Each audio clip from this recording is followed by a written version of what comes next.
Hey guys, my name is Gabe, and for the next month, I'm going to be watching one movie every single day.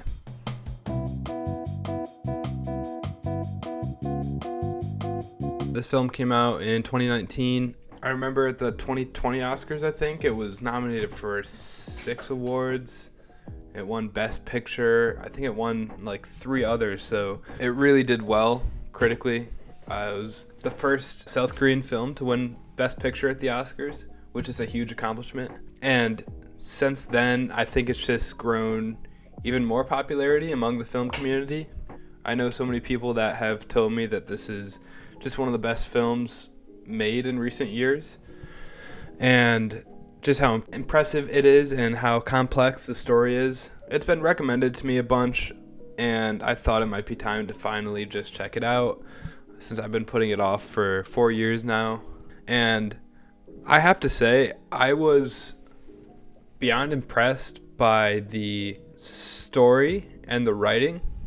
I think that above all else, that was the strong suit of the film. The cinematography was brilliant. The set design was really awesome. But I think really above all else, the writing is what sold me on this. There's so many twists and turns in the film that really just kept me engaged. And anytime I expected one thing to happen, my expectations were completely subverted. So in that sense, the film was really good in like the thrill and suspense aspect, which I didn't necessarily expect. Honestly, I knew nothing about the film going into it other than the praise that it had received. So I'll just give a brief rundown of the story. Basically, the whole premise revolves around the idea of a poor South Korean family, and all of them are unemployed. They all live together, and kind of one by one they start finding work with this more rich family in South Korea, doing like more privatized work, so being like their tutor and art teacher and driver and housekeeper. So one by one the family kind of worms their way into this household and tricks the rich family into hiring each and every one of them. So I think that's partially where the term parasite comes from, because they're kind of worming their way into this household and then they start leeching on them. But we find out a major twist about halfway through the film, I think, that also plays into the name of the film. So before I get into any spoilers later on, I just wanted to talk about some of the things that struck me when I watched the film. So I took some notes here, and I was just kind of passively jotting down some things that I was thinking as I watched. So one of the things that I took note of right away is the framing of the shots. I thought really told a story. So the film opens up inside the poor family's house. It is a still shot of their window. It's kind of like a barred off window looking into the streets. I thought that it kind of conveys that they're kind of looking out from inside, which makes sense, I think, in context of the story. It's a poor family who is really stuck in their kind of social class, and so they're looking out into the rest of the world, seeing how the more fortunate half lives, and they're kind of stuck behind that window. There's a barrier between them and the rest of the world.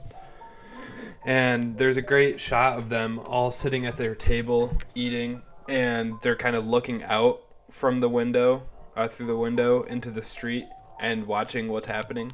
Yeah, I thought that was pretty interesting, especially in the context of the story, and that's also the shot that the film ends on.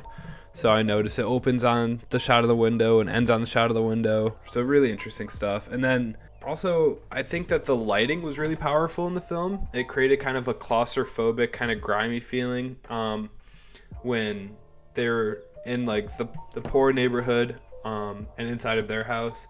And then when they started working in the rich people's home, the lighting kind of drastically changed to a more bright, colorful, vibrant, clean lighting, and it made things just look a lot sharper and organized and more put together. Yeah, I think little things like that in a film can just be really powerful. Lighting, music, mise-en-scene, just the way that the shot is constructed.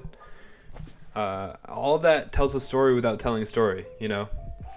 And I think that is one of the strong suits of this film in particular. I kind of got the sense right away that nothing was in the shot that was unintentional in terms of what the director was kind of doing. Like, everything in the shot was there for a reason. I just really love films that are clever like that and really make you think. And I think on a rewatch, I would start to probably pick up on some things earlier on that, knowing how the story goes, I might not have picked up on before. So in terms of rewatchability, definitely I would be willing to rewatch this. I will say aspects of the story were very unsettling and made me feel very uncomfortable and brought up some themes that I didn't know I was going to confront watching this. You're kind of rooting for the poor family at first, but then once they start kind of worming their way into this household, their actions become more and more unethical. It starts with lying to the family, which is one thing, but then they, spoiler alert, so if you don't want spoilers, then click off now. But they start off by lying, and then there's a housekeeper that's worked with the family for a very long time, and she is allergic to peach fuzz, so they shave off shavings of peach fuzz, and they throw it on her every time they walk past her, so that she gets sick, and then they lie to the family and tell them that she has tuberculosis, so that they have to fire her, and then they get their mother hired in the household. So kind of one by one, they sabotage the driver, the housekeeper. The brother convinces them to hire his sister as an art teacher, even though she doesn't really have the credentials that she claims to have. Their actions kind of become more and more unethical, and as you watch, you're sort of forced to kind of face those things and think about what it is that they're doing, and is it ethical or not, because they are from a more unfortunate situation. So it makes you kind of see both sides of the story in that way. And then at other points it kind of flips and shows the ignorance and naivety of the rich family, and kind of the abhorrence in a way. There's a scene where the poor family is kind of stuck in the house because the rich family's off on a camping trip and they come back early, so the poor family has to hide because they're really not supposed to be there. Again, they kind of become parasites in the home, which is where the name comes from. But they're hiding under the table, and they overhear a conversation between the father and mother of this rich family, and they're just talking about how the dad specifically, he just smells awful, and kind of just making fun of him in a way. And so it's an uncomfortable scene, and it kind of makes you flip back onto the side of the poor family. Overall, this is a big spoiler, but the film ends in a really shocking way. The big spoiler in the film is that we find out that the old housekeeper, who they poisoned with the peach fuzz and they got fired, she's actually had her husband living in the basement of this rich people's house the entire time because he is trying to evade a major debt that he's in. And so he's kind of hiding away in this basement, and she would go down every once in a while and bring him food to try to keep him alive. So they find this out because the housekeeper comes back soaking wet because she just came out of the rain, and she's covered in blood and bruises. Again, that also just goes to show the imagery. She's been out of the house for a handful of days, and already she's beaten up, she's bloodied, she's soaking wet from the rain, just exposed to the elements. She's kind of been cast out of this upper class and rejected back into her class system in society. So anyway, she comes back in and frantically runs down to the basement to try to go see her husband, and then the lid is kind of blown off on that big secret. So we find out, that's where I was talking about earlier, the double meaning in the name. So there's this poor family that is a parasite in the house. Turns out there's also another parasite in the house, which is the husband living in the basement, and also his wife, which is the housekeeper, who is supposedly trustworthy and never crosses the line according to the family. Yeah, the whole thing is just kind of, it makes you think a lot. It's really interesting. It's not something I had ever seen before in a film. It's very creative writing. Yeah, a lot more happens, but I don't want to spoil the entire story. But I will say the ending is shocking and complex, and I don't know quite how to feel about it. It hasn't really had enough time to sit with me yet, so I think I gotta spend some time thinking about the film more and maybe eventually rewatching it after this month of movies is over. I don't know if I'll have time in this next month, but I'm definitely going to rewatch it at some point to try to pick up on some of those more subliminal themes that the director might be intending us to pick up on.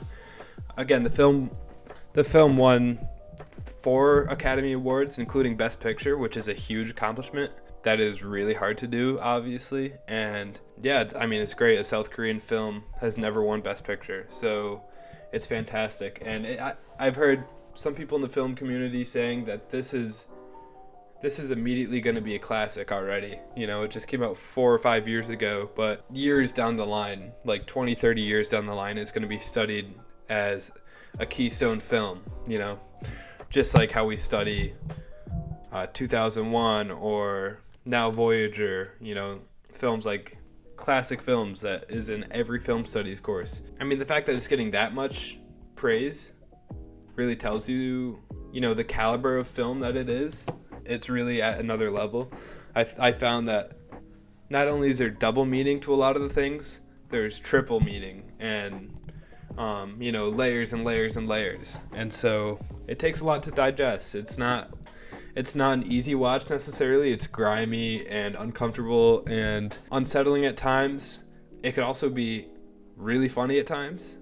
There's scenes I found myself like smirking and laughing. It's got kind of a really dark humor to it in a way. And you can't not love the characters. That's the thing. Like on both sides there's characters that are just so relatable and likable. Like in particular the son, Kevin, I think his name is.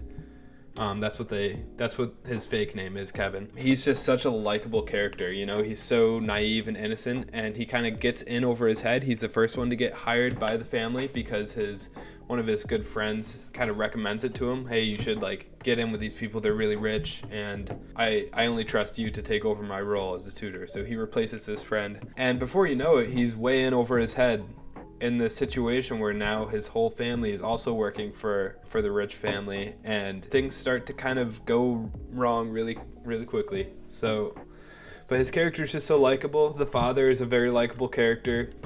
He tries to see the positive in a lot of situations. The daughter is very cunning and keen and kind of quiet, but we see her acting and her artistic side come out when she's tutoring the son. And the mother's a really interesting character too, because I think she's just really trying to kind of fit in with the upper class. I don't know, live like how the more fortunate have to, and just kind of blend into that structure. It's a heartbreaking movie.